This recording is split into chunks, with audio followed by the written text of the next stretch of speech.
Welcome to Bouncing Back Stronger. I worked in a maximum security prison as a therapist. And as a therapist, kind of in training, and just kind of working with one of the therapists there. Yeah.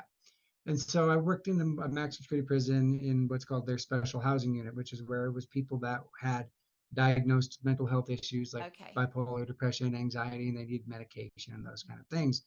Part of my job was to do one-on-one individual therapy with basically rapists, murderers, child molesters, armed robbers. You're talking like the hardest of the hardcore. And being in there really, taught me how the story we tell ourselves shapes our entire life.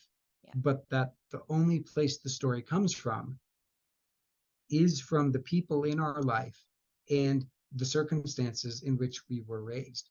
It doesn't mean that you can't get out of your circumstances and change the story. But if that story is told to you every day that you're no good, that you're gonna be a screw up just like your dad, you're gonna be an addict just like your dad, you're gonna be violent just like your dad, you're gonna be violent just like your mom, you're gonna be all these different things, and it programs you to think that way. Yeah, and I was watching some documentary or something the other day. Now, I don't know the statistic, I can't remember it, but it's fairly high.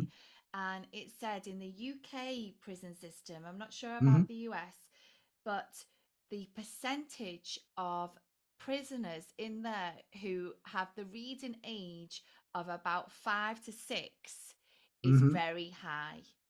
And I was shocked that in this day and it was age, like something in the here, I know in the States it's something like 75 to 80%. It's ridiculously high. Similar, and most of them have like dyslexia, or they have other kind of neurocognitive disorders that makes it hard for them to learn and all these different things. And you see that tragic, it's just isn't like, it? It's because they have super tragic. this going on for themselves, and without any support. There's been no support, there's been no guidance. Is it really surprising that that's where, and as society failed them? I mean, this is a completely other subject. And the sad thing society is that has. And then the sad thing is that when I worked there, I only worked there for a year during my graduate program. But I felt the change in myself, because while I was there, we were letting people back out into the community. And most of them were back before I left. Yeah. That's the thing that blew my mind. I think statistically, we probably let out like six, like I probably had the place when I was working there, they had like about 150 people. While I was there, we let 10 out because their time was up. They served their sentence. And before I left, I would say, I think it was like 5 or 6 of them were back already. Thank you so much for watching Bouncing Back Stronger. If you scan the QR code that you can see on the screen, then you can contact me via any of my social platforms.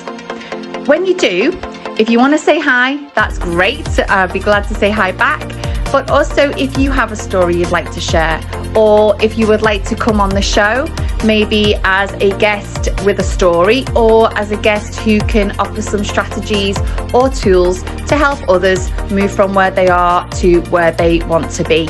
So thanks again, and I'll see you next week. Take care. Bye.